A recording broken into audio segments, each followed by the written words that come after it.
வணக்கம். Welcome to அங்கனா சமையல். இன்னைக்கு நம்ம ஒரு சூப்பரான ரெசிபி தான் பார்க்க போறோம்.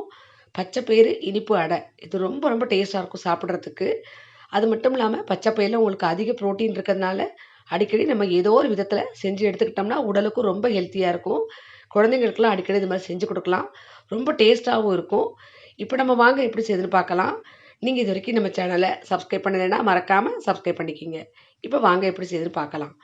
முதல்ல இதுக்கு முழு பாசிப்பருப்பு எடுத்துக்கங்க. நான் வந்து ஒரு சின்ன டம்ளரால 1 டம்ளர் அளவுக்கு முழு பாசிப்பருப்பு எடுத்து ஊற வச்சிருக்கேன். இது வந்து 6 மணி நேரம் நான் ஊற வச்சு எடுத்துட்டேன். இப்போ இத நல்லா நம்ம அரைச்சுக்கணும். ஒரு மிக்ஸி ஜார்ல சேர்த்து தண்ணி இல்லாம நல்லா கெட்டியா அரைச்சுக்கலாம். எந்த அளவுக்கு நைஸா அரைக்க முடியுமோ அந்த அளவுக்கு நைஸா அரைச்சு எடுத்துக்கலாம்.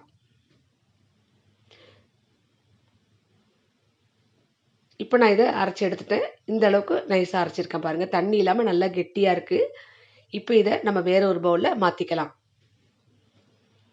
இப்போ இதில் நம்ம இதுக்கு தேவையான இனிப்பு சேர்க்கணும். நான் வெல்லத்தை பொடிச்சு வச்சுருக்கேன். இதுலேருந்து 2 டேபிள் ஸ்பூன் அளவுக்கு துருவன வெல்லத்தை சேர்த்துக்கிறேன். நீங்கள் இன்னும் இனிப்பு அதிகமாக வேணும்னா இன்னும் ஒரு 1/2 டேபிள் ஸ்பூன் அளவுக்கு வெல்லத்தை அதிகமாக சேர்த்துக்கலாம். இப்போ இது கூடவே 1 டேபிள் ஸ்பூன் அளவுக்கு பச்சரிசி மாவு சேர்த்துக்குங்க. கொஞ்சமாக சுக்கு பொடி, ஏலக்காய் பொடி சேர்த்துக்குங்க. துருவன தேங்காயும் சேர்த்துக்குங்க. இது வந்து 4 டேபிள் ஸ்பூன் அளவுக்கு தேங்காய் துருவல். இப்போ எல்லாத்தையுமே சேர்த்துட்டு நல்லா ஒரு ஸ்பூனால் கலந்துட்டு தண்ணி இல்லாமல் இந்த மாதிரி கெட்டியாக பிசைஞ்சுக்குங்க. சுத்தமாக தண்ணியே சேர்க்கக்கூடாது. அதில் உள்ள அந்த வெல்லமே இளகி வரும். அதனால் நல்லா கெட்டியாக பிசைஞ்சு எடுத்துக்கங்க. இப்போ நம்ம ஒரு இரும்பு தோசைக்கல்ல அடுப்பில் வச்சுக்கலாம். ஒரு சின்ன சாத்துக்குடி அளவுக்கு மாவு எடுத்துக்கங்க. கொஞ்சமாக நெய்யை விட்டுட்டு இந்த மாதிரி கையால் மெல்லிசாக தட்டிக்கிங்க. அப்போ தான் நல்லா வெந்து வரும், டேஸ்ட்டாகவும் இருக்கும். தட்டிட்டு சுற்றி கொஞ்சம் நெய் விட்டுக்குங்க. இப்போ அடுப்பை வந்து லோ மீடியமில் மாற்றி மாற்றி ஒரு 1 நிமிஷம் 1.5 நிமிஷத்துக்கு அப்படியே விட்டுருங்க. நல்லா வேகட்டும். இப்போ பின்பக்கம் நல்லா வெந்துருச்சு. இப்போ திருப்பி விடலாம். திருப்பி விட்டுட்டு திரும்பவும் கொஞ்சம் நெய் விட்டுக்குங்க. 2 பக்கமும் நெய் விட்டு சுட்டா தான் நல்ல டேஸ்ட்டாக இருக்கும். இப்போ இந்த பக்கமும் நல்லா 1 நிமிஷம் வேகட்டும். இப்போ திருப்பி விட்டுக்கலாம். இப்போ இதே மாதிரி பெரட்டி பெரட்டி விட்டு கொஞ்ச நேரம் நல்லா வேக விட்டு எடுத்துக்கலாம். இப்போ பாருங்கள் நல்லா வெந்துருச்சு.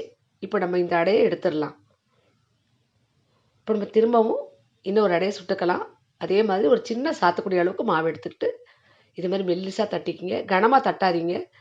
தட்டினீங்கன்னா உங்களுக்கு அவ்வளோ சீக்கிரம் வேகாது. கொஞ்சம் மெல்லிசா அது மாதிரி தட்டிக்கிங்க. அதுக்காக தான் உங்களுக்கு மாவை வந்து நீங்கள் நைஸாக அரைச்சிட்டிங்கன்னா உங்களுக்கு மெல்லிசா தட்டுறதுக்கு ஈஸியாக இருக்கும். இதையும் சுற்றி 2 பக்கமும் நெய் விட்டு நல்லா சுட்டு எடுத்துக்கிட்டா நமக்கு சூப்பரான பச்சை பயிறு இனிப்பு அடை ரெடி. இப்போ இதையும் நம்ம எடுத்துடலாம். பாருங்கள் பார்க்கும்போதே ரொம்ப நல்லாயிருக்கு. இது வந்து நீங்கள் ஈவினிங் ஸ்நாக்காக எடுத்துக்கும்போது குழந்தைங்களுக்கெல்லாம் கொடுக்கலாம். எல்லாருமே பெரியவங்க எல்லாருமே சாப்பிடலாம். ரொம்ப ரொம்ப ஃபில்லிங்காகவும் இருக்கும். அதே சமயம் ரொம்ப ஒரு ஹெல்த்தியான ஒரு ஸ்நாக் இது. பிரேக்ஃபாஸ்ட்டு கூட நீங்கள் செஞ்சு சாப்பிடலாம். ரொம்ப ரொம்ப சூப்பரான டேஸ்ட்டில் இருக்கும். நீங்களும் கண்டிப்பாக ட்ரை பண்ணி பாருங்கள். ரொம்ப சாஃப்ட்டாக இருக்கும் சாப்பிட்றதுக்கு.